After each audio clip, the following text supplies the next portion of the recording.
It's the final game of week 4, and what a match it promises to be. Bunnyhoppor versus XiaoYao. And Bunnyhoppor, I don't know what that symbol on the left means, but it probably means his head has exploded. Yesterday he played in one of the longest Hearthstone matches I've ever seen. In fact, it's the longest Hearthstone match I've ever seen for sure. I don't know if there have been longer ones or not, but it was 3 hours in the condensed format that I'm broadcasting in, which means the actual match was nearer 3.5 or 4 hours long. I will find that out at some point. And Bunnyhoppor has had less than 24 hours to recover from being 2-0 up in an hour and transferring that into a 3-2 loss. 2 hours, again, my time later. And if he's looking a bit tired, you wouldn't be surprised, but he's just looking the same as always to me. Even though he lost it for Bunnyhoppor, that is his style of play. What was fascinating about it was the way XHX ground him down in his own style. Anyway, XiaoYao has got to fight the wounded Bunnyhoppor today. That is sometimes a thing you don't want to have to do. When one of the best players in the game or sport or whatever you're playing comes back the next day, they're usually absolutely seething angry and playing their absolute best, ready to make up for it as quickly as is possible. Alright, enough of the waffle, let's have a look at the decks. Both have got Warrior banned out. That's becoming more and more frequent now. I was reading a thing posted earlier today saying that Blue was saying that it took a little while for Warrior to become really widely accepted as the best, and that came from Grandmasters. And obviously we've seen quite a lot of Demon Hunter bans over Warrior, and I think we'll continue to do so. There is a difference between Demon Hunter and Warrior, which are the only two classes that matter, by the way, because they're so much better than all the others. We will see other strategies, of course, but the difference being this is last hero standing, so you can keep up Warrior if you bring a Priest. In particular, that's like the only real counter to Warrior. There's several other matchups that aren't too bad. You could argue those amongst your friends. But at the time of broadcast, the Spell Druid was still a thing. I think Dragon Druid might also be good against Warrior, the way things have developed. And Plot Twist Warlock still hasn't really caught on. It has been cited once or twice, I believe. So, Bunnyhoppor with that Priest, although he's banned the Warrior, which is something I need to talk to him about. See what the plan is there. And the Rogue, and of course the Demon Hunter. XiaoYao playing the Hunter that you can see now, his own Rogue and his own Demon Hunter.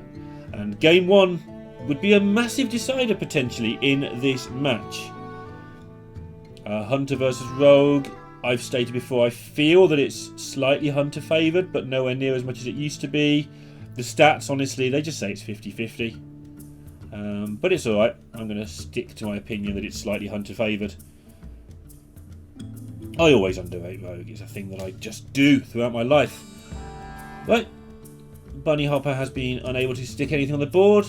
XiaoYao has been unable to stick anything on the board. But as time goes by, the Rogue will collect those irritating nuisances of lackeys and start doing things with those. And the Hunter will get into bigger and bigger chunky damage lumps.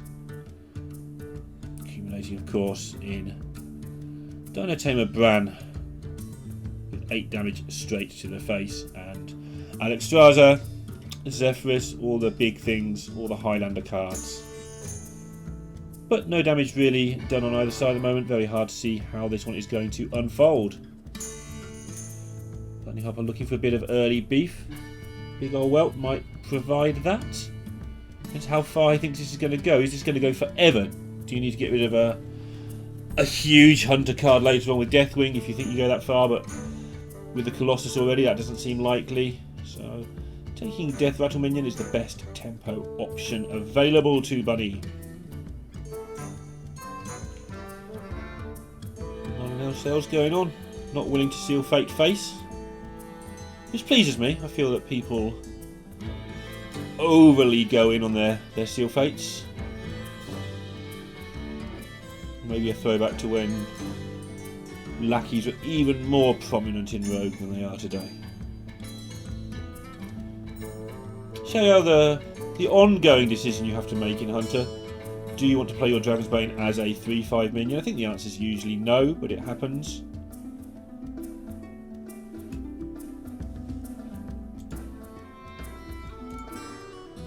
but Scale Rider doesn't seem too bad. Of course, you don't know what the secret is. No sensible way of testing for ambush. You play a minion, he gets ambushed, you want it to at least have done something. That's why I like the Scale Rider option. This is the most mana efficient option, the Dragon's Bane. But as we saw earlier today with Kylin, you don't have to play on curve the whole time just because your deck is built to do that. Almost sounds sarcastic when you word it that way, but that's not the purpose of why I'm saying it. It's just literally your deck doesn't have to be played the way it's built if the situation calls for it. In fact, Bunnyhoppor is playing almost like the Hunter deck at the moment. It looks like his 5 and his 6 could be very linear indeed if he chooses to just trade in the Assassin token. I must admit I've never actually read what it's called.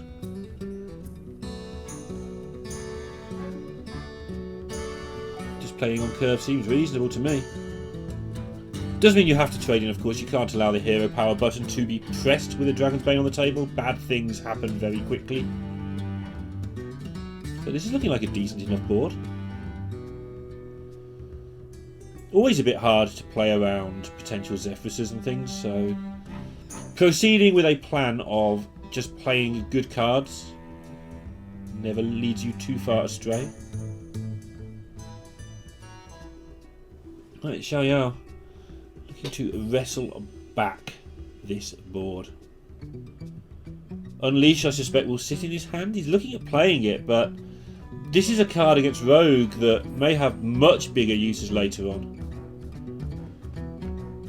I was advocating for it being played against Warrior when it wasn't earlier, because I thought it might be the widest available board, but Unleash might get a board of 7 minions or 6 minions at some point just to get great value from. So the Galakond picked up for Bunny means that he can concentrate now on how high he wants the leveling to go on the Galakond. In the real world, obviously, the answer is he wants it to go to level 3. But if level 2 will suffice for what he needs, he's already getting the card advantage. His minions are cheap. He's got the tempo advantage. So drawing 2 cards might be enough in his mind to just close it out. Again, playing percentages, blah blah, all that good stuff. And sometimes with Rogue, you just don't get a choice. You play your cards, and you see what your Galakond is on the turn that Galakond comes to the fore.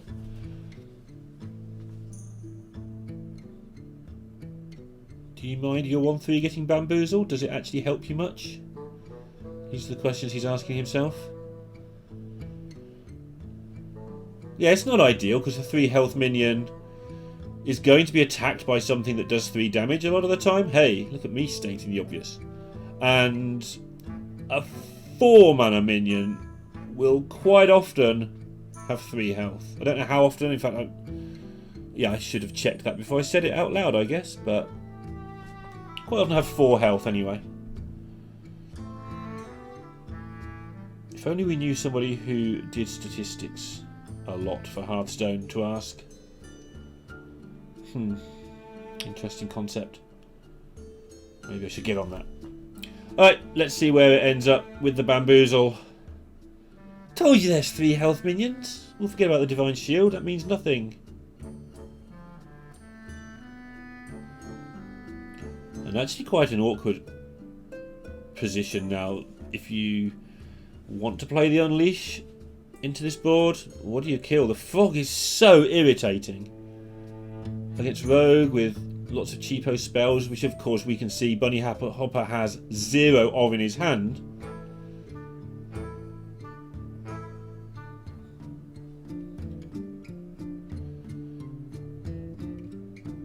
And that felt like a turn where nothing went right for XiaoYao. I wonder if it would have been correct to start with the Unleash. You don't want to give Bunny 2 cards though.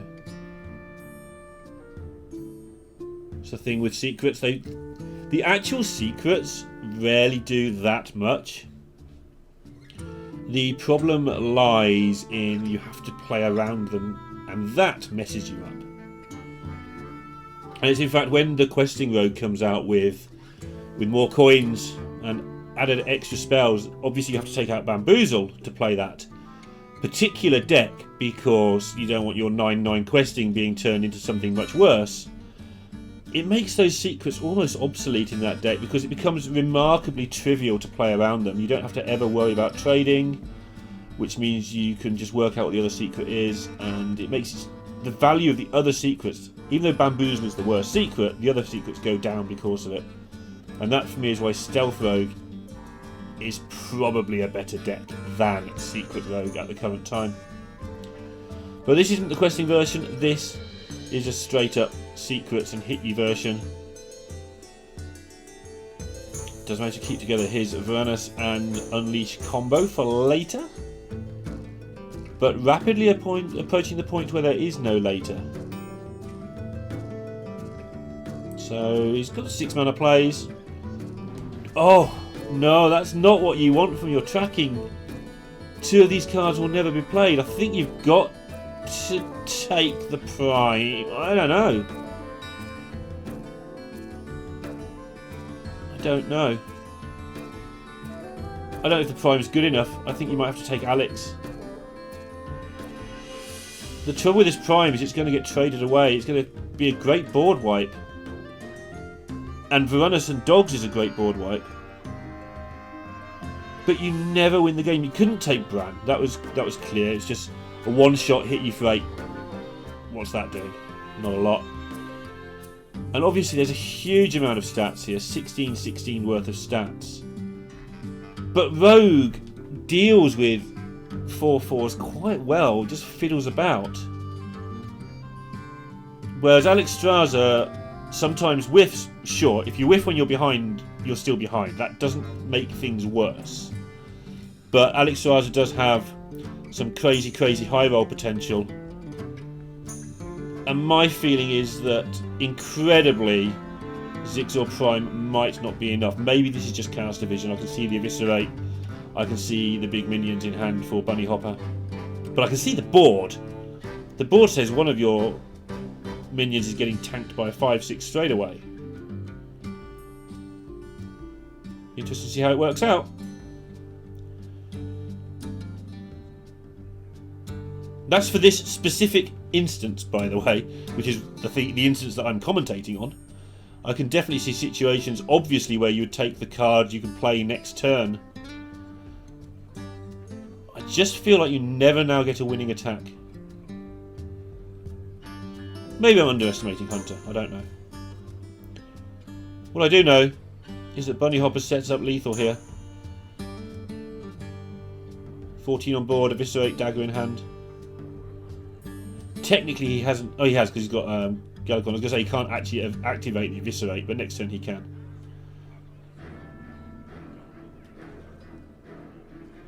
Right, XiaoYao. You've got to do it. You haven't got to do it, but this is what you chose to go with. Don't get me wrong, the other option this turn would be absolutely horrendous if he hadn't got it in hand. And in fact he would lose. So maybe, what do I know? Because you'd had to have played the Faceless on a dog and cleared up some bits.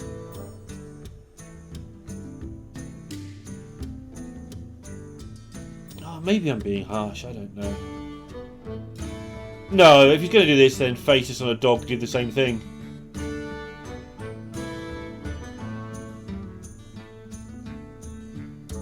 But Alex Straza, I guess, has so few ways forward. Either way, Bunnyhoppor takes a 1-0 lead, a much needed 1-0 lead. VK are on 6 and 2, and everybody else is clustered on 3, 4 or 5 wins. And if Liquid lost this, to go to 2 and 6 would be catastrophic for them. Likewise, XiaoYao, who hasn't got any achievements, even though he has won a match. And IG will still be 5-3, but if they won at 6-2, they could tie VK at the top. Which should lead me into explaining how this all works. As this is now my 32nd match, and I haven't done that. Mainly because I didn't know until just before this one. There's 8 teams in the league, as you are well aware. The final 4 is a playoff, a double elimination playoff. But it's not quite as straightforward as that. It never is with Chinese Hearthstone.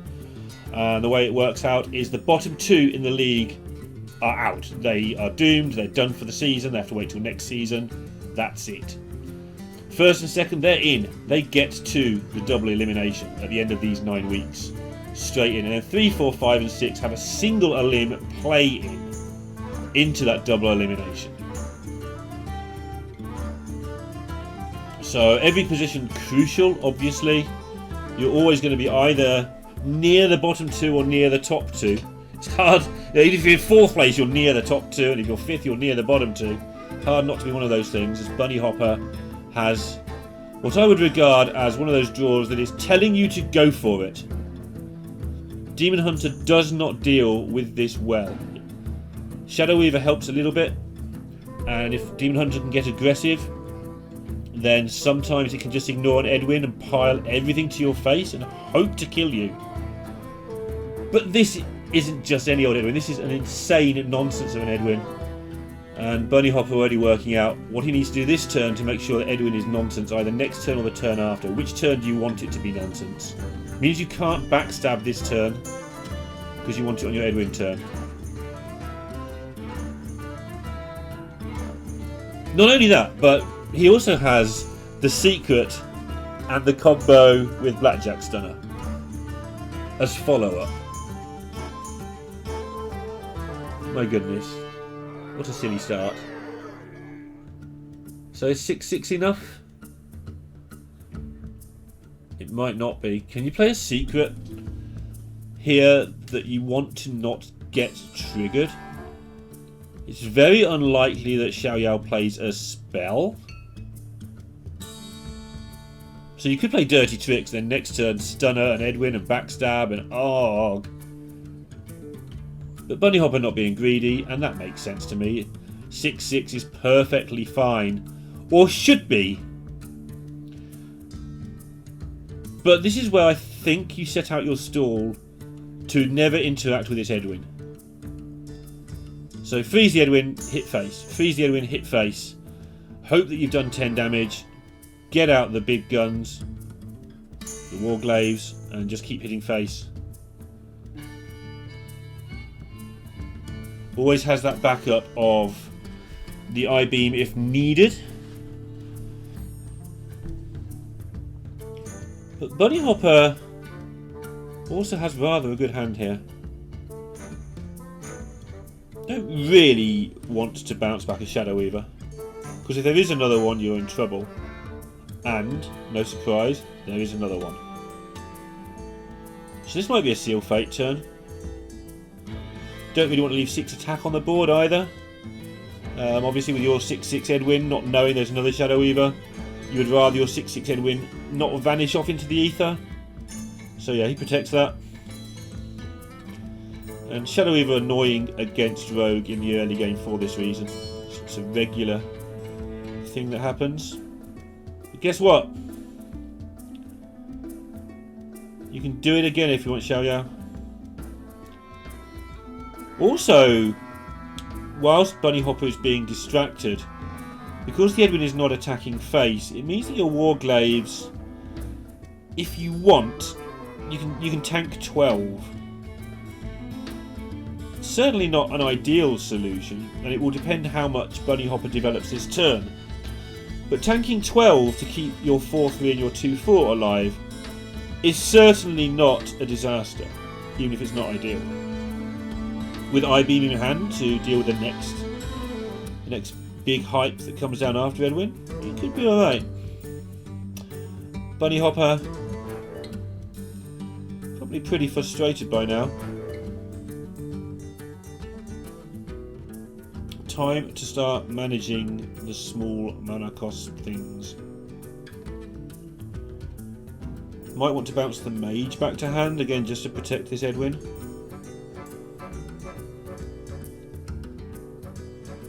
Do that. Playing ambush is probably the way forward.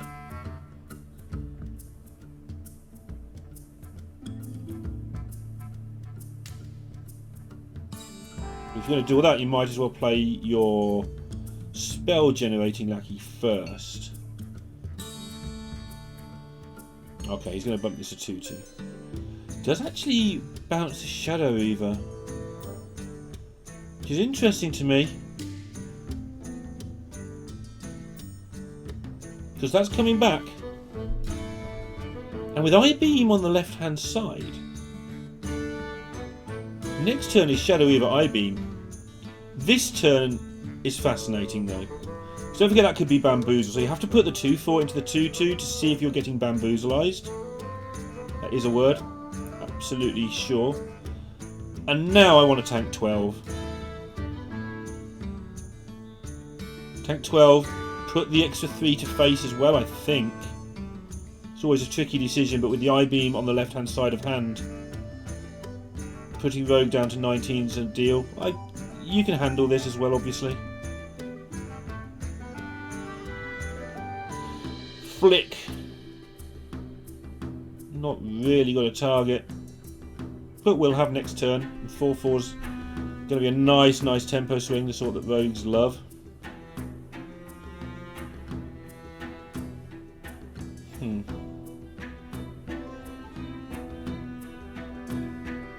Ambush seems reasonable right now. Can't play it immediately though, and Bunnyhoppor might not be keen on that in this tempo matchup.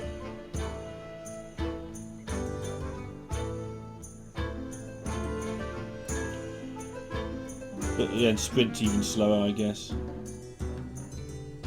Dirty tricks.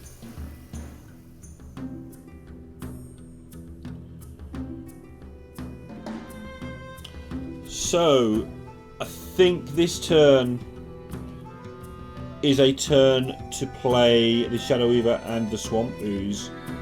That will allow XiaoYao to destroy an ambush token, and next turn be able to play the Skull.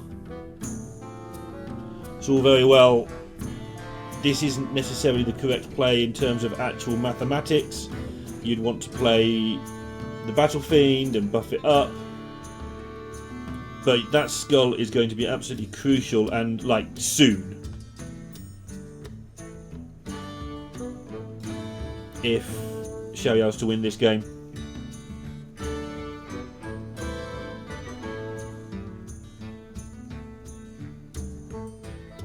It keeps hovering over it. I think whether that's to show us or other viewers, I don't know.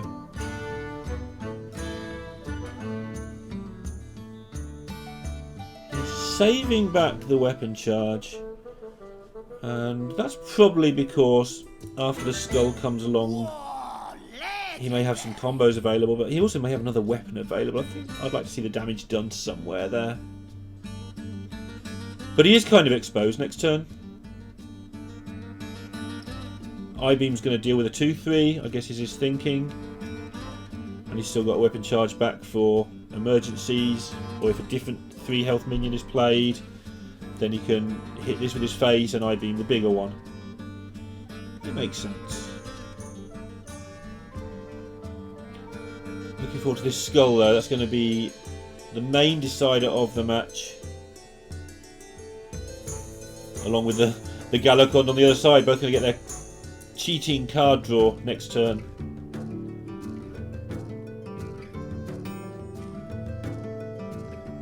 Going a little bit quicker than they were yesterday as well,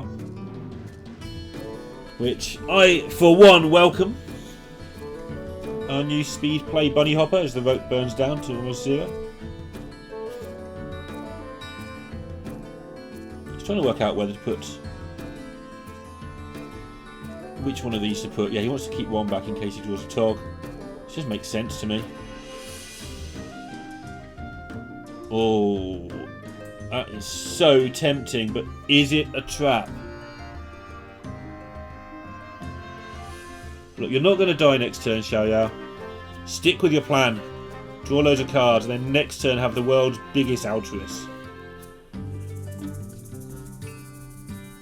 Big Altruises are great fun. Well, depends where you're sat, I guess. But they're great fun if it's you doing the Altruising.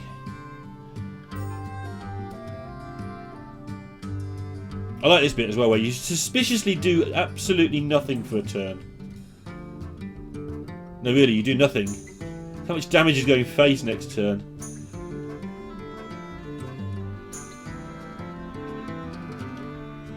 Is he going to reload the dagger? Just to get the 1/1s out there? The reason you might do that, to put the Umberwing out there, is just so it's not quite so obvious what you're doing. From your opponent's point of view. No, he's just going Captain Obvious.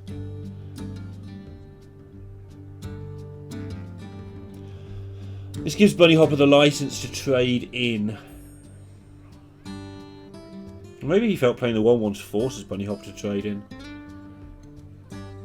This could kill some really big things, like his whole opponent. Won't kill him now. 18 damage was something I was already starting to count previously. I do wish that 3 damage had gone face, though.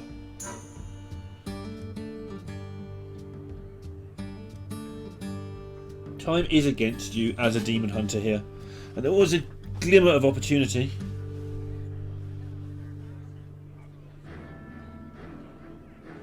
I guess he's only guaranteed... Nah, he's going to be fine. He didn't have to re-equip, but yeah, I think I'd like to see that 3 go face last turn. Feels a little bit like at least 1 miss damage. Right, bounce back to hand. That messes up the Altruist chain.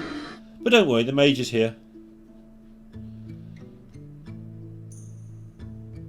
Right. Hold on to your hats, everybody. If this is done correctly, it's going to be 5 damage plus 7 points of attack to the face. Don't do that one first. Do the mage first. Oh, okay. Well, yeah, sure. No. What? Why?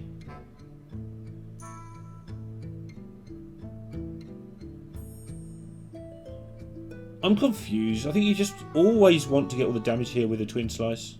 And you still get 1 point from the second slice.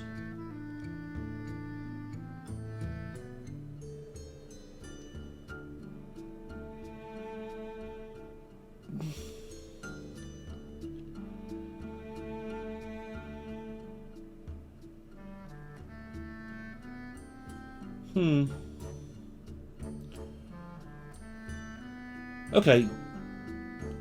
Maybe this is the turn he wanted, but I don't think so. He missed out on several damage there.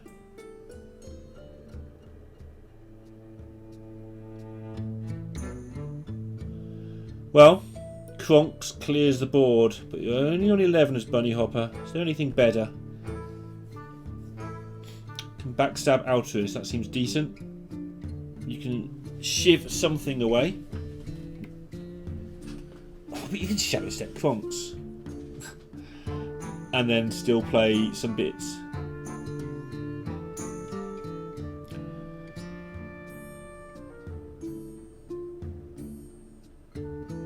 Bunnyhoppor knows he's dead to a lot of things next turn. So I think has to kill everything. It's not like he can afford to be greedy and backstab a thing and shiv a thing. And then Shadow Step the shiv and then play Kronks and shiv next turn and all is well. Because there might not be a next turn if you don't kill everything. So making the biggest board he can. This gives him the opportunity to respond next turn. Is that a tiny mistake there? No, there's never going to be the mana available. If the cat, he wants to make sure it's not a Doomsayer first. Okay, so 3, 4, 5, 6 damage available. I feel like XiaoYao's missed 2 or 3 damage in this game as well. He's only taking 11. Obviously, we know that Rogue can do a lot more than what you can see, but 6 is quite a lot. I feel like just forgetting my value on my current weapon, changing weapons, freezing Kronks, and saying if you've got Shadow Step, you got me.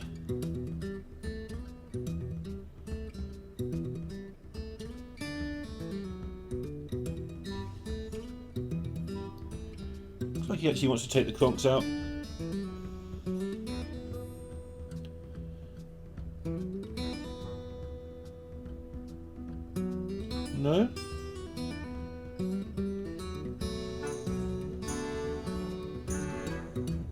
So why use those precisely now? When last turn would have been an extra at least 1 point of damage and 2 if you ordered it correctly. I don't know. This is one for reviewing at a later date to see if XiaoYao has actually managed to give up too much damage, but he may get it done anyway. Yeah, or maybe not. Conk's coming back down, this time for deal 5, heal 5, I should imagine. Unless he feels an 8-8 taunt gets it done, you've got to play around Kane. That's why you do it this way. Kane might just be lethal. Now you can backstab the Shadow Weaver and trade in. Just do some quick numbers to make sure you're not giving away a lethal. No, it's only 8.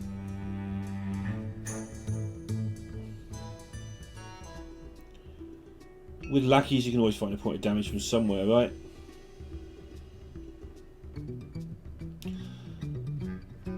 Eviscerate? But don't play it?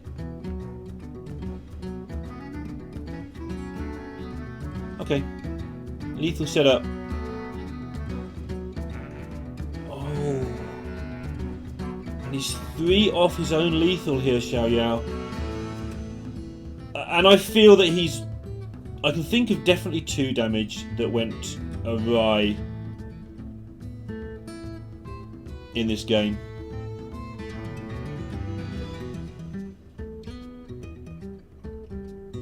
On the turn with... No, it's 3 damage. If he gets the ordering right on the Chaos Strike turn and doesn't play the second Chaos Strike, there's an extra 3 damage to be found there, I think. It's 2 damage plus the fact he didn't attack with the weapon, which meant that next turn he missed a point because he would have had an Umberwing loaded up. And I don't think that's changed how the game progressed. So I think XiaoYao has cost himself this one. Bunnyhoppor 2-0 ahead. And normally you'd think that was it, but we saw what happened last night. Bunnyhoppor was 2-0 ahead then as well. And then 2 hours of gameplay later, probably more like 3 hours of real life, Bunnyhoppor had lost. And he wasn't smiling like that last night. He looked shattered. Anyway, see if you can get it done all the way with the Rogue in the mirror match. Although it is a stealth Rogue, I think, let me find out. Taking on Bunnyhoppor's secret Rogue. IG deck lists. Here's some clicking, I'm sorry about that. Rogue is indeed a stealth Rogue. Spy Mistress not quite enough to give it away, because it's such a strong card that it can be played on its own. Glad to see Bunnyhoppor's plant is still okay. I was fearing for it the other day with Bunnyhoppor being distracted for such a large amount of time. No time to water the plants. Well, pretty mediocre looking hand so far for XiaoYao, but that's fine. This hand can develop very quickly indeed.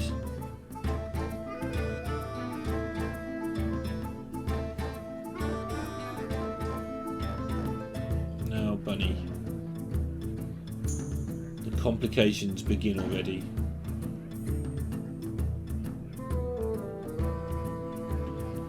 Bunnyhoppor likely to be the defender in this game. He's got the coin, but also he's playing the secret version of the Rogue, which is slightly slower. The stealth version can go very wide and draw a lot of cards very quickly sometimes. So Bunnyhoppor won't want to be messing around too much here. Imagine we'll see him... I don't know, imagine we'll see him play the Praise Galacom. It seems a bit late for that now.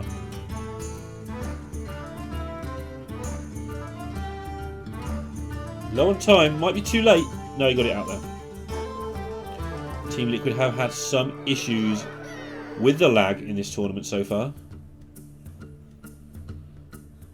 And I want to make it clear, like I do every single time, but it's important, they are not complaining about it. They're getting on with it, and occasionally they are finding that there is a little bit of lag that hurts them. But they knew that when they signed up, and they accepted absolutely freely from what I've seen. They want to be in this event.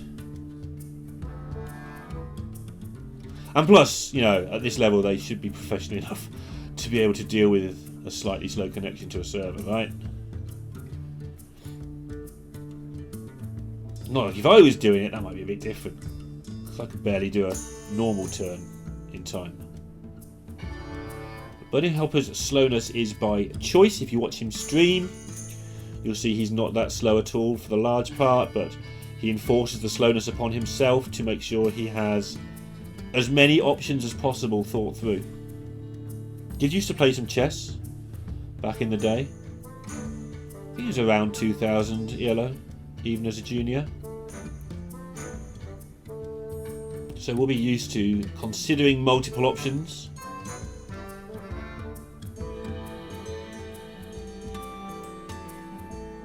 And sometimes it feels like he considers no options. Like, it just sets the pace for himself. And that's why it was so phenomenal to see him ground down last night by XHX. I keep on about it, but it really was truly amazing to watch. Because it was on Bunnyhoppor's home turf in terms of playstyle. XHX just took his time as much as Bunny did. And because he's new to the scene, that made it all the more exciting. I'm sure Huntrace has beaten Bunnyhoppor many times in slow, grindy games. When's XiaoYao going to insert this 4 damage? He's in no hurry. It's not going anywhere. There's no fan of knives unless it's generated.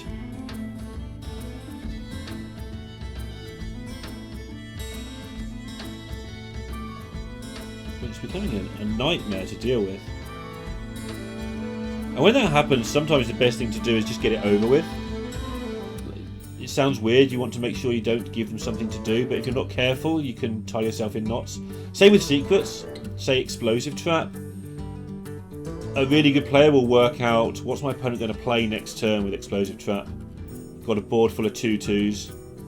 Do I leave it here one more turn so my opponent can't play anything while I don't play anything, or does that favour them while they're pinging me with their hero power? And they'll work out whether they should get the trap over now so they can replay some more stuff, or whether actually it's hindering their opponent because they want to play their 6/6 when you explode your people, and they can't until you've triggered the trap. Always a case of working out who it's favouring. So leaving this 4/1 stealthed, got to throw something to it eventually, or it will stay there forever. But you've also got to be aware as the 4/1 player, you might get 8 damage out of this if you time it right, and when the board's empty and go 4 to face, that is an opportunity to do 8 damage that you need to be aware exists. So I'll be very interested to see when XiaoYao chooses to activate the 4/1.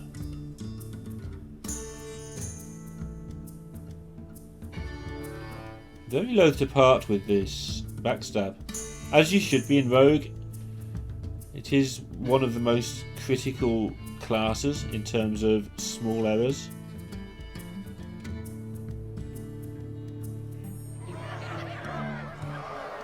His ordering has seemed a little odd, because he could have drawn the card first if he's going this way.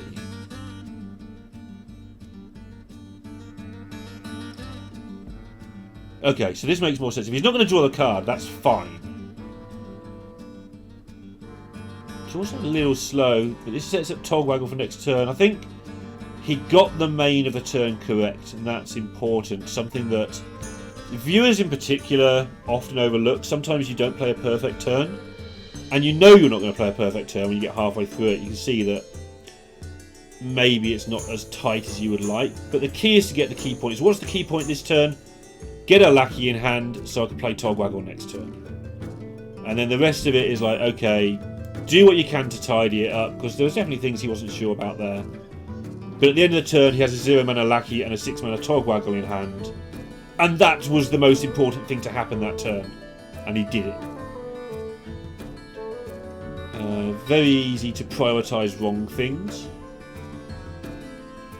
And you will see when good players make mistakes, the mistakes don't tend to be strategical, they tend to just be some mechanics went wrong, or they didn't think about the first attack, or a really weird ordering thing mattered.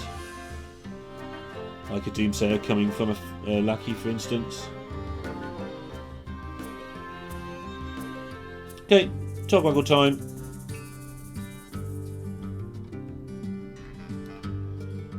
It's a big deal getting the first tog waggle down in this match. It's tempo all the way.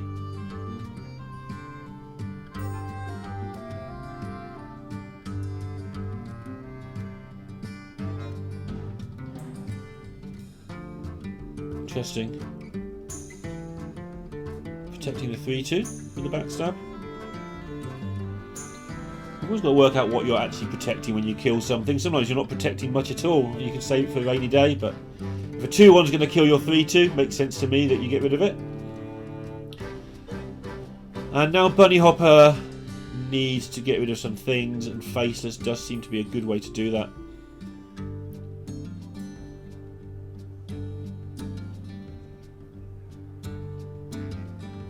But wow.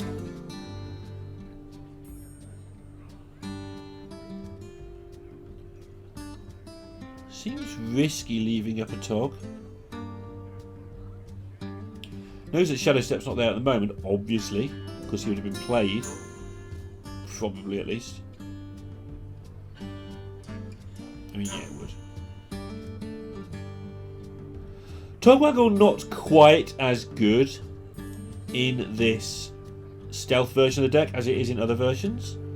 Because there are slightly fewer expensive cards.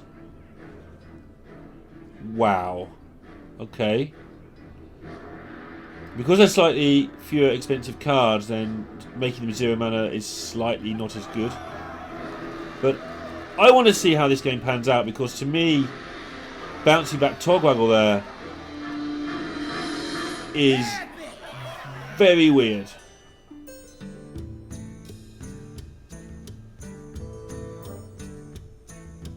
It might be the time for the 4-1 to get involved in the action. I guess it's a long time before that Togwaggle is used again. In most circumstances.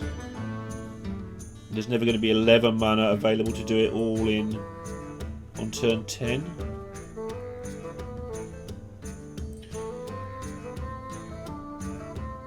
Doing everything you can, XiaoYao, to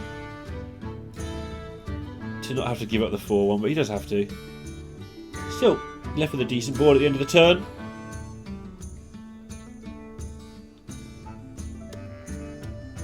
But now the Faceless should be a pretty good deal. Has got a clear available with the Faceless and the 2 Lackeys in hand.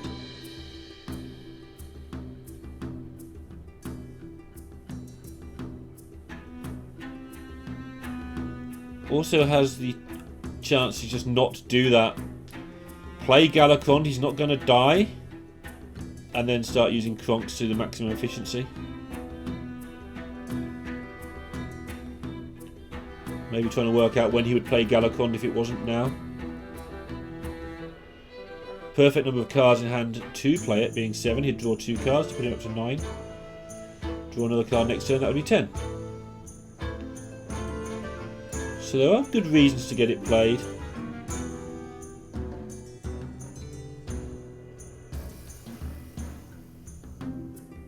But it goes back to the 2 Lackeys and the Faceless.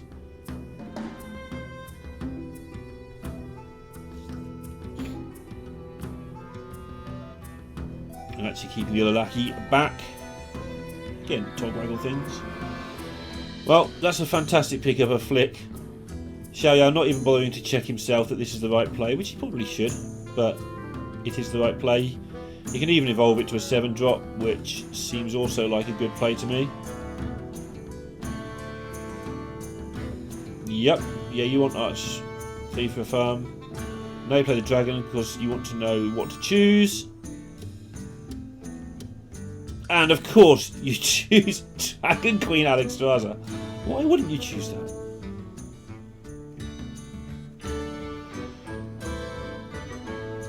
And this looks grim for Bunny. Next turn is going to be a huge amount of damage with this regular Alexstrasza.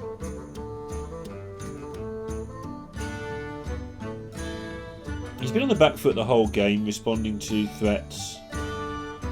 Looks like his Togwaggle play was correct. The Togwaggle has not re-emerged. And that's how you track whether you did the right thing or not. If it doesn't come back, it was probably the right thing. Huge Edwin. This turn or next turn? Next turn there is the opportunity to draw a secret and stunner back the Rafam. This turn is the opportunity to play a huge Edwin and challenge the Rafam at source. Just have a bigger thing than your opponent's Rafam.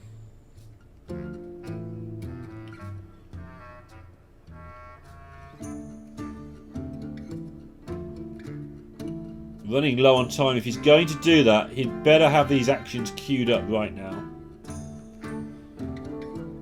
This might be too late. He's quite clearly done a lot of actions. Yet the Edwin got played, I believe. Looking at what we saw, did it even get shadow stepped? It looks like it did. Yep. Definitely got shadow stepped. I think he got replayed. And he managed to shadow step the right thing to get the Edwin to attack in. Super play from Bunnyhoppor.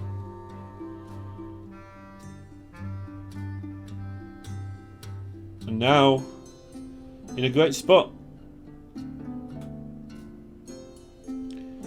XiaoYao with the Dragon Queen Alex. Needs to be a good one.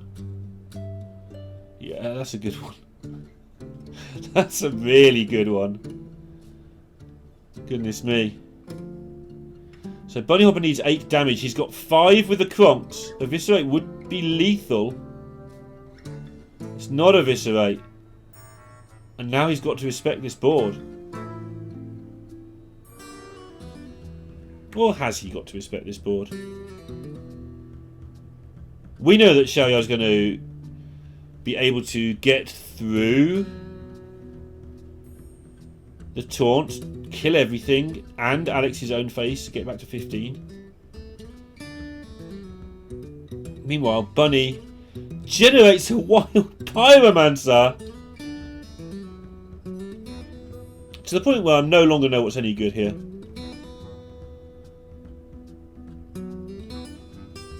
Is killing these things who they're good for?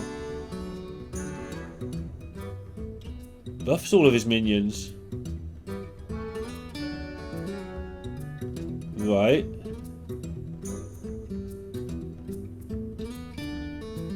Well, sort of kind of 2 turns at once. If Bunnyhoppor doesn't kill at least one of these 8/8s, he definitely loses next turn. Because Alexstrasza puts him to 15 and there's 20 damage on board. Okay, so he kills one of them. Good. I understood something that happened that turn.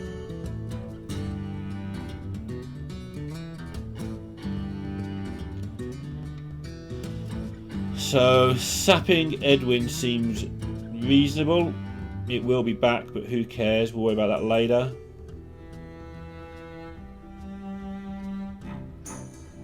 No Seal Fate for you, though. Which is really rather important. So go see what lackey he can get to help him. There's a lot of lackeys that are very helpful in this situation. It's not one of them.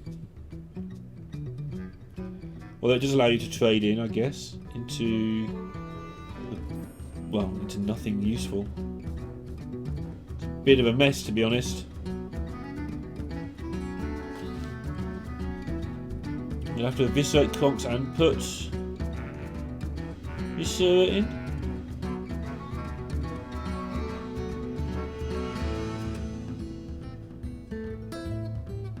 Oof. He's going to have to trade his Alex for the Kronks this way. So the game plan revolves around protecting Viscera, which makes sense to me. Gets another... Is it a low roll? You can put 14 attack on the board next turn. Well, next turn he wants to heal to 15 most likely. 9's a bit precarious. Bunny can make another giant Edwin meanwhile. And quite possibly make a very similar play to the one he made a moment ago. Won't have the Shadow Step, but just generating miscreant lackeys. Making a huge Edwin and then giving it Rush to trade away a minion seems very possible.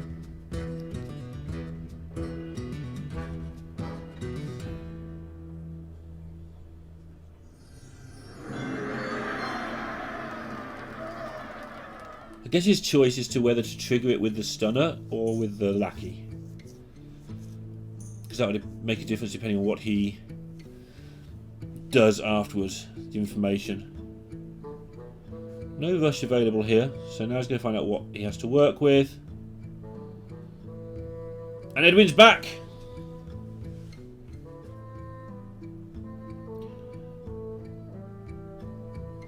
So that'll take care of Edwin. Feels like XiaoYao's hanging by a thread. If he ever gets to play this Alexstrasza, because Bunnyhoppor actually just stops being mean and having good things for 1 second, XiaoYao will win, I think. But is he ever going to get that chance to play Alexstrasza? He needs the 8-8, he needs the time. Bunnyhoppor being on 30 is definitely irritating. Do you now want to evolve this Alexstrasza? Now it's on 4-7. This is Isira. Just play a 7-6. I like it. Just play a 7-6. 7-6. Big thing. Why a 2-2? I guess he's chosen to kill every single thing that Bunnyhoppor has. Every point of damage to face could be lethal, I guess.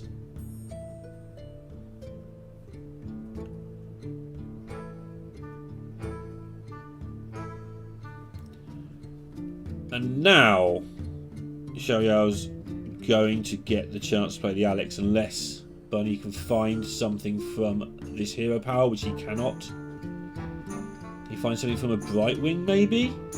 Waxter seems too slow. It always seems too slow. On the rare occasions it's really good and generated on the board, that's a little bit different. But Brightwing into... Brightwing's just got to be good. I can't think of a specific, but it's got to be good. Yeah, Alakia, is that? That looks good. It's exactly what you'd like.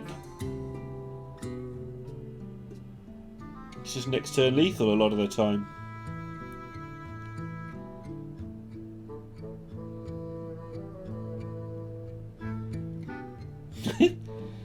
Turn Brightwing into something that isn't ridiculous looking. Oh, that's handy. Gets 2 3/3s out of this. This is a ridiculous game, and yet again Bunnyhoppor is involved in.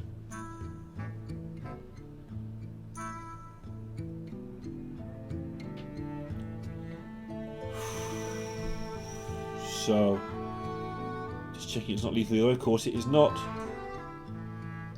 Heals to 15. Assuming that's Nightmare, not Dream, in the hand for XiaoYao. I think Dream's lighter.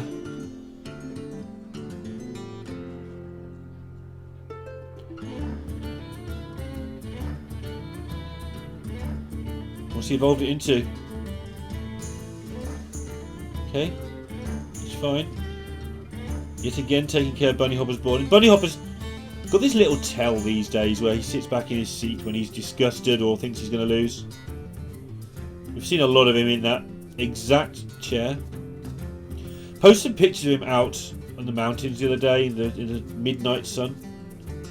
Literally sunset was just happening and it was midnight. And I think it rises again about an hour later. Not even joking at that point. Not my normal sarcasm levels. Quite far up in northern Norway, I believe. Even in the UK, you only get sort of 3 or 4 hours of darkness this time of year. And Bunnyhoppor is significantly north of that.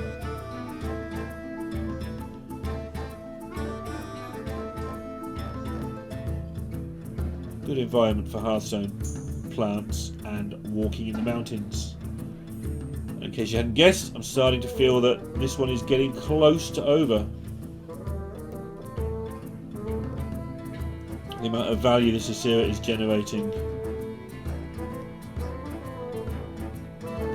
And the Togwaggle is going to get to be replayed. He's going to draw the rest of XiaoYao's deck. So he's going to be confident this is going to get it done, I guess. Keep an eye on this Alec here as well. He could do 10 damage with the buffs, or 8 damage with the buffs.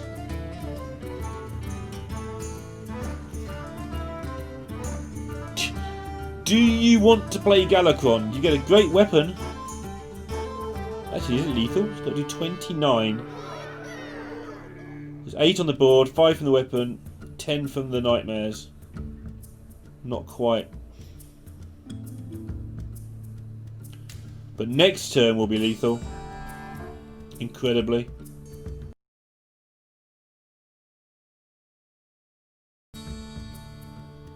And it looks like Bunnyhoppor's going to get dragged into another long one here. And for my sanity, I hope he clues the Demon Hunter next if he loses this. Because Priest and Rogue goes on for some time. And I do remember yesterday went on for some time.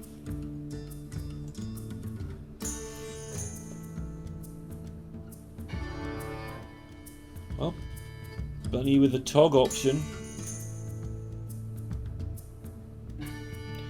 So from where Bunnyhoppor is, he's not dead next turn. As that one is Dream, the latest one. But he knows there are 5 Asira cards in hand.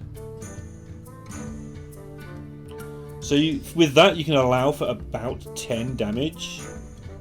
There's 5 cards. If there's one of each in hand, for instance, that would be 1 Nightmare and 1 Awakens. You can also allow for the fact that your opponent probably wouldn't have played Nightmares yet. You'd have no idea that the Drakes haven't been played. I think that XiaoYao missed a chance to play those at one point. The short version is you know that XiaoYao has got damage. You might even think there's 2 or 3 Awakens actually. Because every time there's been a chance to play the Asira card, it would have just wiped out XiaoYao's own board. So Bunny's got to take emergency action and find a route where he thinks he wins himself. I don't know what that is. Try and generate the world's biggest Alakir. I don't know. Anyway, looks like this has been counted and done. It's 20 just from what we can see, so it's definitely been counted and done unless he's done something silly and milled himself to death. Plus there's a conk, that's 25 from hand. Yeah, Bunny doesn't want to know. I want to know because it's so much damage. Bunny does not want to see any of that nonsense. XiaoYao getting one back for IG in their bid to go equal top of the division at the end of week 4. Here at the start of the second phase. Thank you, Bunnyhoppor. Seems that he also does not want a 1,000,000-hour long night. Or maybe he thinks Demon Hunter's more favoured than Priest against Rogue. Both are interesting for discussion, actually. Both around 50%. It seems that Rogue's just 50% against everything, apart from Warrior. Or just under, maybe. And the Demon Hunter match is basically about the start of the game. I would expect Bunnyhoppor to keep the sidekick and try and draw another 1-drop. He might get rid of everything. Yeah, okay. Thinking the Psychic's too slow, I can see that for sure. XiaoYao's hand obviously is completely and utterly mad.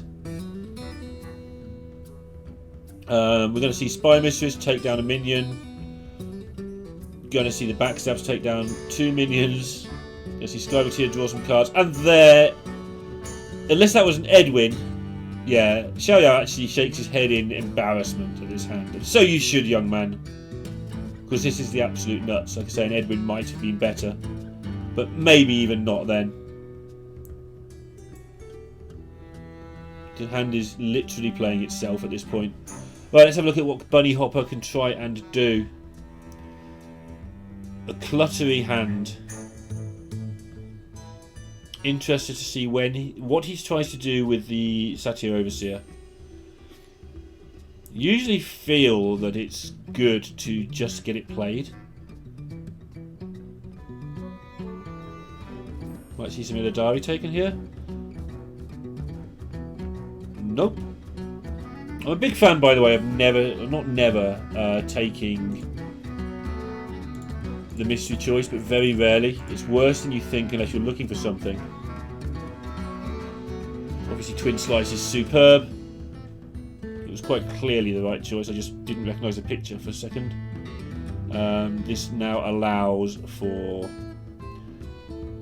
Overseer should he want it. He's got his 2 Adepts should he want those.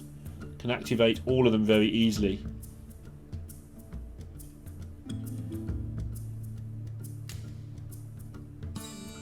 With that in mind, needs to work out. I think just making a 4/4 Overseer and taking out the Skyvateer is so beautiful. Your Overseer is going to get killed, but this hand is actually quite powerful, and you need to get all the cards out of your hand before Rogue takes control of the game, which it's very close to doing already. You want your Adepts to only have 1 or 2 things on the board when you play them to target.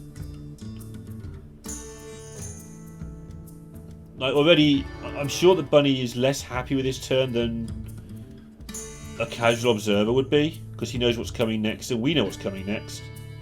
Backstab, Eviscerate is the first thing I see. That might not even be the best. Yeah, every minion's just going to die. Does he get to keep the backstab? I think it might be time to Titanic Lackey up the Sky Mistress and just use it as a removal card and have 3 things on board next turn. With this particular hand.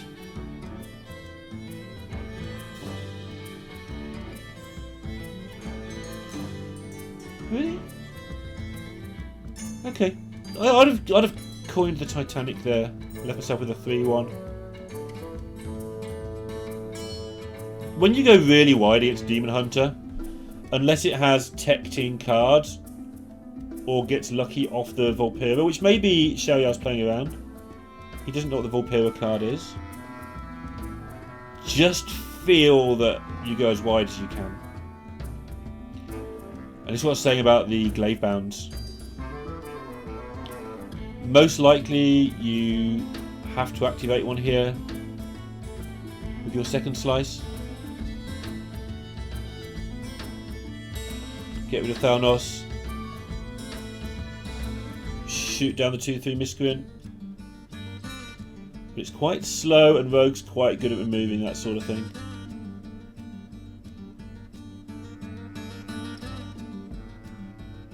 Bunnyhoppor's going to play the long game. I mean, Bunnyhopper always plays a long game. You know what I mean? Silly viewers.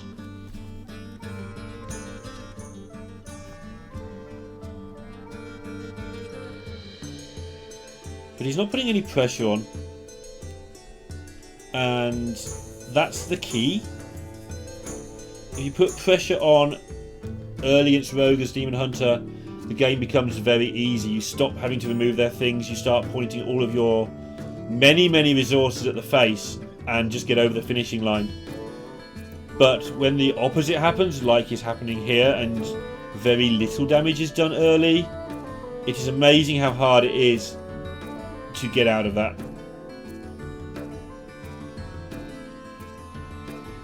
That being said, this isn't quite your normal Rogue versus Demon Hunter match, because the Rogue's great removal start has meant that XiaoYao hasn't been able to develop a big board, but next turn, rubbish though it looks, is just going to be quite huge for XiaoYao. Whichever way he goes as well. I think he'll go wide with all the lackeys and general rubbish. But even coining Galakond into 2 cards is also pretty big. And Bunnyhopper not having a skull means that all of his powerful plays are very slow. But they are there. But Demon Hunter is very good at going 1 for 1. Obviously, Warglaives do kill multiple things, but they also kill multiple things very painfully. Yeah, Bunnyhoppor prioritising damage to face. With what I was talking about. Interesting choices all around here. And XiaoYao could one day be useful to get yourself back to 15.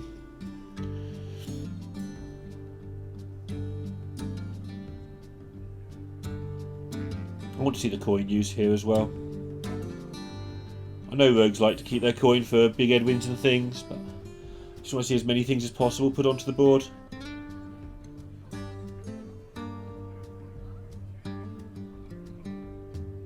But he's playing around what that card could be from Volpira.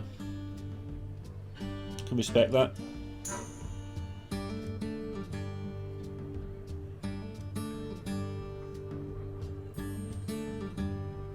It also gets him his Alexstrasza a turn quicker, saving the coin, I guess.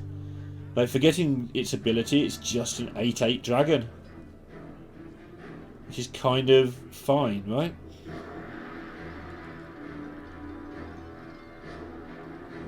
Bunnyhoppor out of weapons charges. Probably wants to reload with an Umberwing next turn. Where's he going to point to all this stuff? Like, Adept and Umberwing are where he might want to be.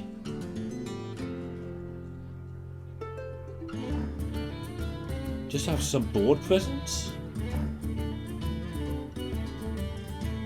Yeah, so he does that and decides to launch everything face as much as possible. And now he's generated that situation I was talking about where he has done significant damage, although it has taken him quite a lot of resources to do so. And now he's in a position where he can just start pointing everything face a lot of the time. Metamorphosis pickup, for instance, would be 2-turn lethal just set up on the spot.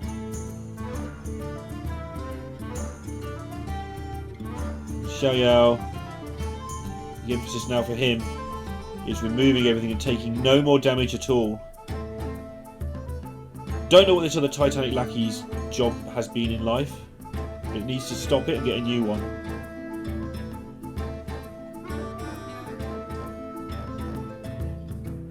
I think I want to turn my Greyheart Sage into a minion that isn't rubbish, and then Titanic it and put it in a way.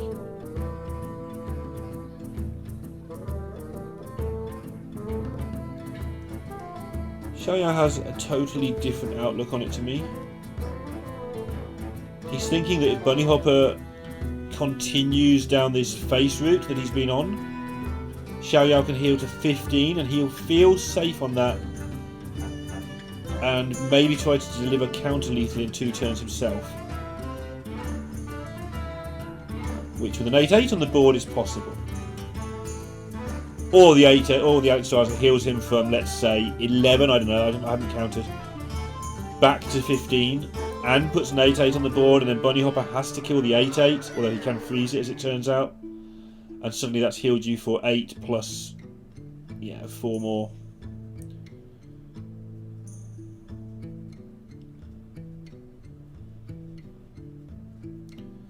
You knew that was coming. Right, so let's see what this coin and this lackey and everything has been saved for. There's a lot of options available here. This is the turn he's been gearing towards. This was always going to be the crucial turn. From the moment Bunnyhoppor started going face with everything. So first things first, he has got the huge Galacond. He had faith in it.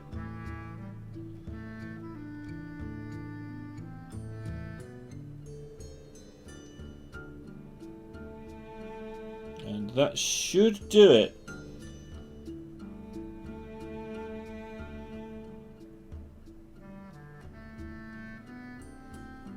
I still feel like I'm going a bit crazy with this Titanic Lackey that doesn't seem to have a job or a home. It's just there.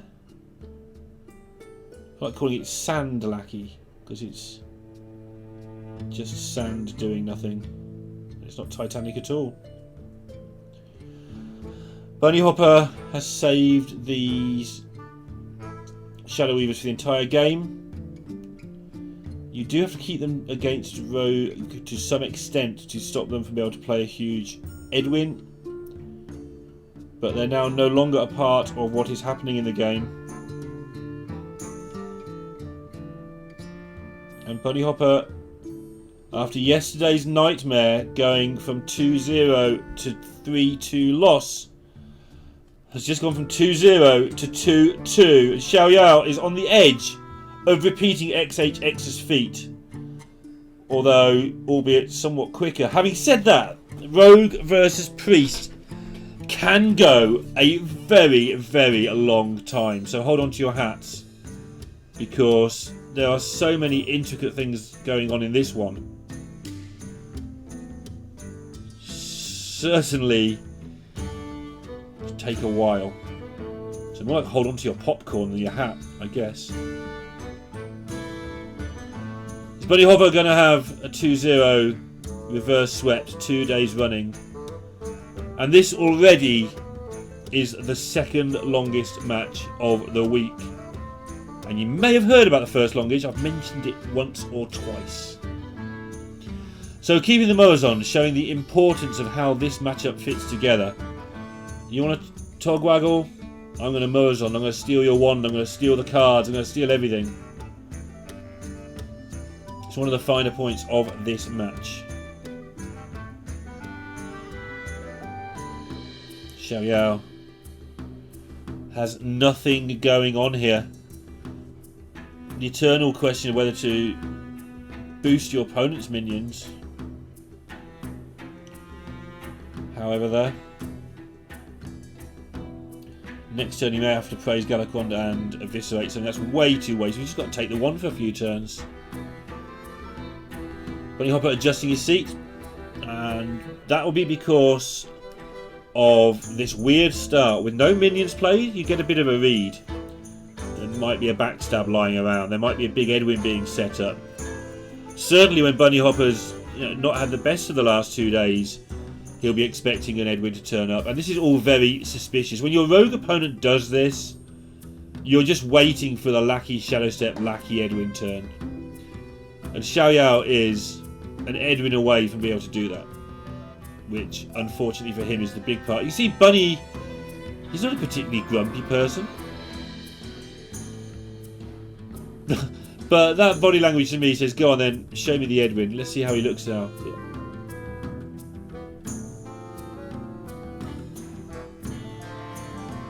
And he will be amazed and delighted that that wasn't an Edwin Van Cleef. If a little confused. She's still pretty rough. I mean, Rogue has just drawn all of these cards. It's not plain sailing by any means.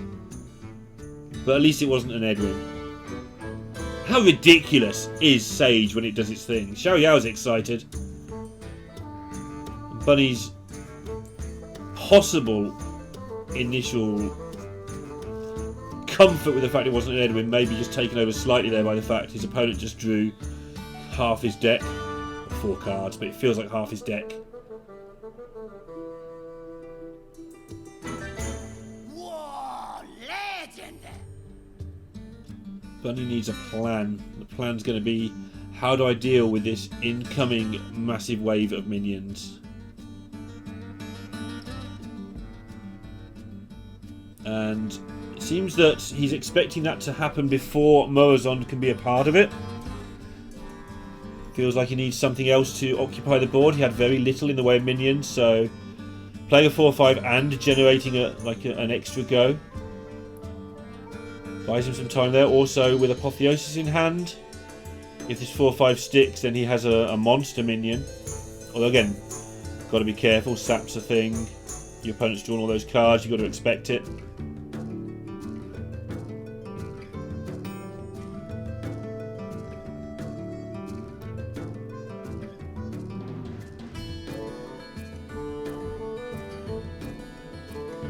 Well, Kronks gives him a plan.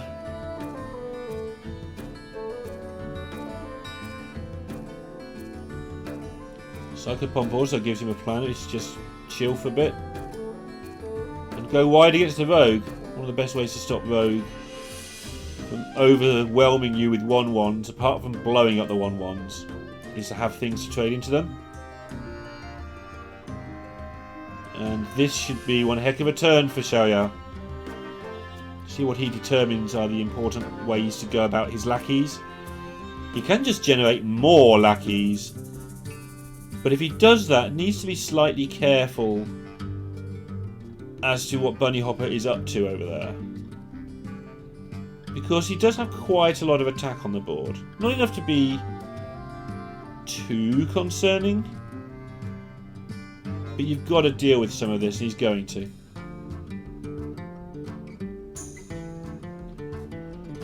Yeah, having Bunnyhoppor hit him for 9 would have made the rest of the game just awkward.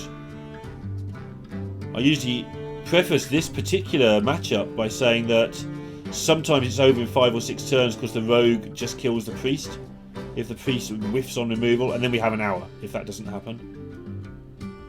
But that's definitely not happened here yet. Bunnyhoppor being the one exerting the pressure, but can he keep it coming? Because 5 isn't exactly a pressure amount of damage. Giving up the Kronks is a big deal. This is a tough decision. Especially when he has other plays. He has plays to Thought Steal, Apotheosis. Maybe play the thing he Thought Steals. Playing Kronks is a lot of value that has gone from his hand.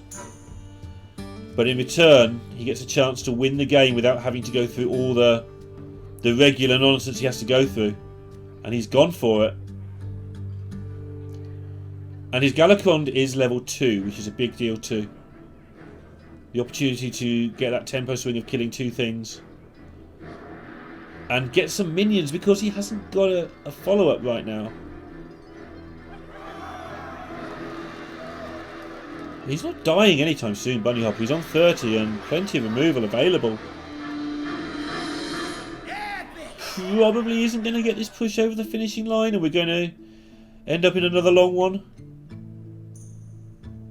But it's always done. This 15 damage will be there for the rest of the game.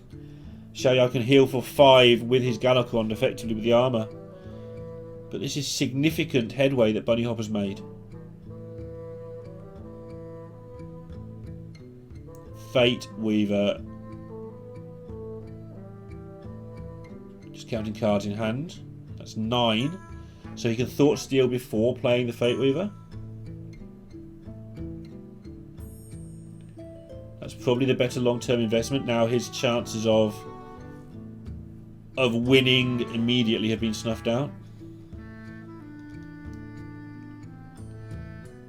But he has a plan for the turn. Assume this means he's going to do something else. And that's a Kronks that he has stolen. Which with the Galakond in hand gives some pretty juicy options for Bunnyhoppor now. This play wouldn't be possible if he had played the Fate Weaver after the Thought Steal. Assuming he's backstabbing, but maybe he's not.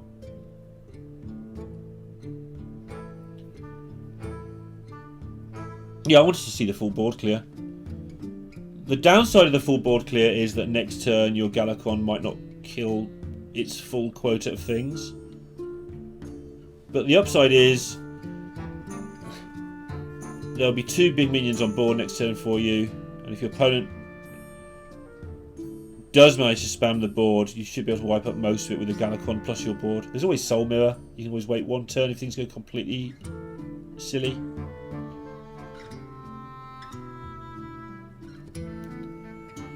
Bunnyhoppor will also be keeping an eye on what was played this turn.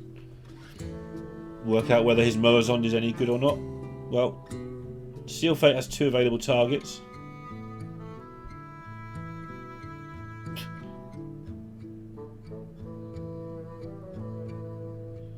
So, yeah, that's right.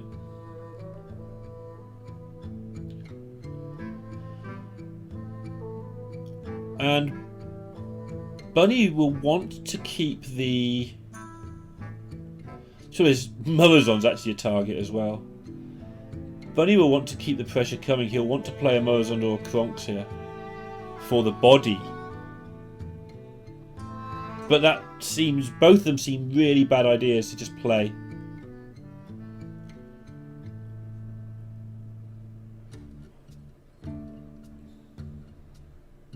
He's working through what could happen to his Murozond. I've got to admit, other than the Seal Fate... Yeah, and the Abyss. I've forgotten the Deadly Poison. Eviscerates his own face. That's not the worst thing, because now he can Seal Fate the Mummy, but... Obviously Seal Fates the Murozond. Shows what he's thinking, though. He's thinking about getting this 12 damage done. Make that 11. Again, as stated, the damage on Rogue is permanent. Or as close to permanent as any class has. Nothing's permanent, things can be generated, obviously. For those of you sitting at home going, yeah, but what if he... Yeah, you're right, I'm wrong. Sure. Good for you.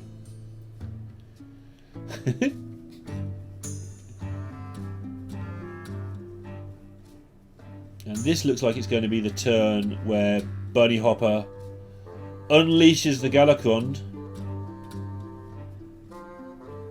Oh, or is it? In the world where stating the obvious is key, that's not what he wanted to see. But he does get to breath the 2/2s away if he wants to. Generated hyenas from the Savannah Lion card. We don't see much anymore. Surprising, really. It's still powerful.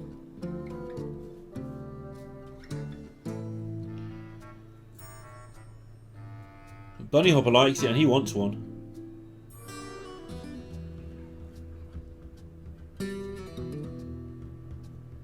He uses a lot of resources, but he's got a lot of resources available.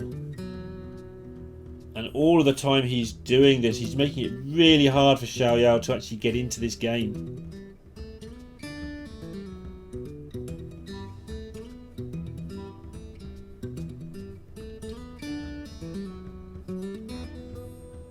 This is also, worst case, making space in his hand. At some point this will slow down a little bit, you would think.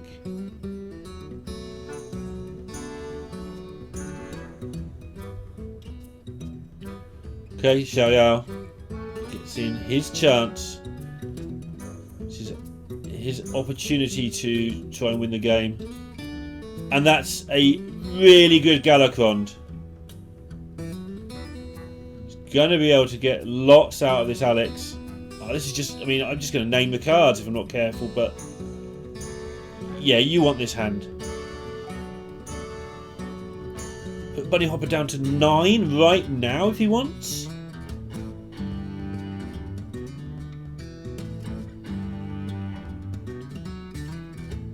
He knows that Bunnyhoppor has Galakrond in hand because of the Kronks that was played on turn 6.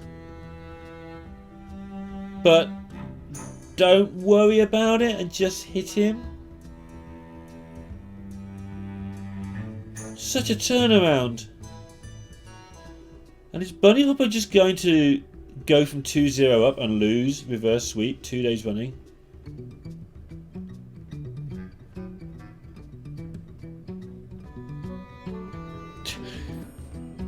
It's going to turn into... Oh, 10-10. Surprise me. 10-10. Bunnyhoppor on 10. He can breath first and play his own Galakrond to guarantee a clear. It's a thing he can do.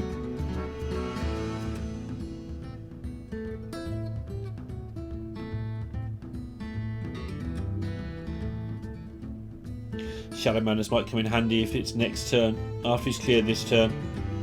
Rogue plays a lot of similar sized small things. That might be a way of staying alive, although Kronks could deal with that. He does have Kronks, he does have Soul Mirror, so death is just a backup plan.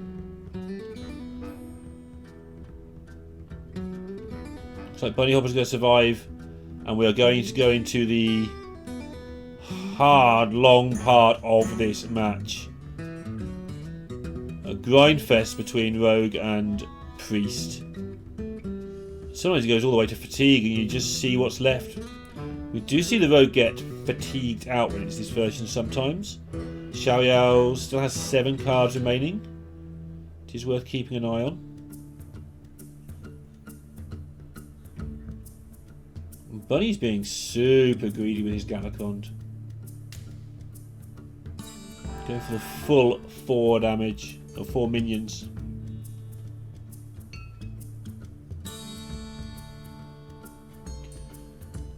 But it's been a change of pace for me. I thought that Bunnyhoppor might get over the line. I knew he wouldn't really, but I thought he might. Oh. Dragon Queen Alexstrasza.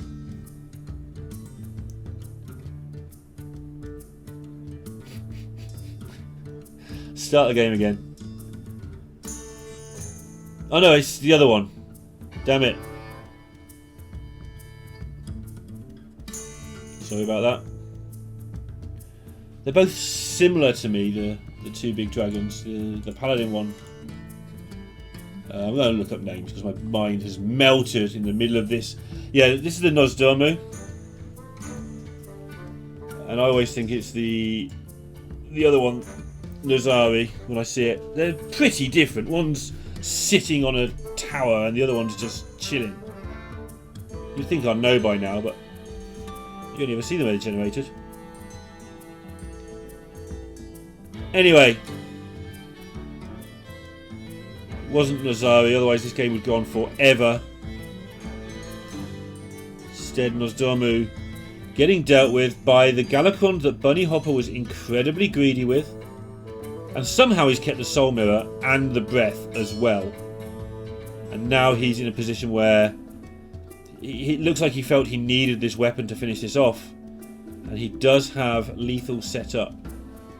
It seems unlikely that it will be a lethal, or is it?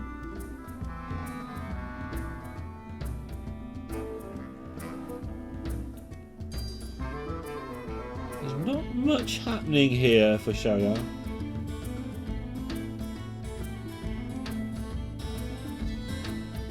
Five cards left in deck, so Togwaggle's not going to be fetching wands today.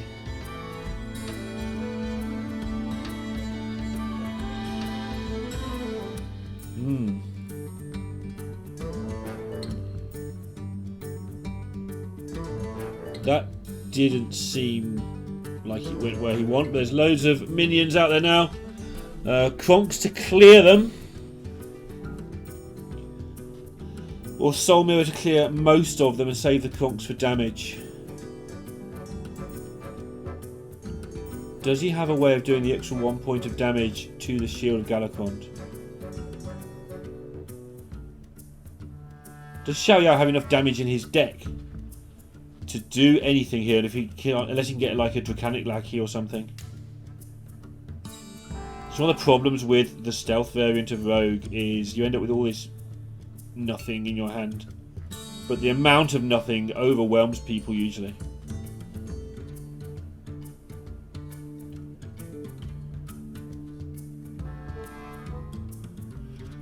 Okay, so Bunnyhoppor sets up super lethal here and challenges XiaoYao not only to stop lethal, but also to find a way to actually challenge Bunny to winning. And this may involve legendaries coming out of Togwaggle. I think that's the way that makes the most sense. 2 big taunty legendaries.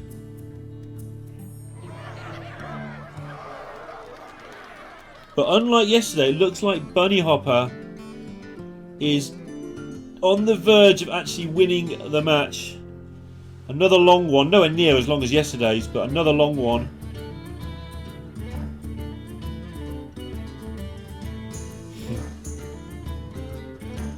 Well, you've got to pick whatever you think's got your best chance of getting big taunts. can't be one, surely. Well, he knows his deck. He knows what's left. I wish I knew what that last card was because I don't understand what I just saw. But XiaoYao gives it up and Bunnyhoppor atones for yesterday's loss with a win in another long one. I'll see you in week 5.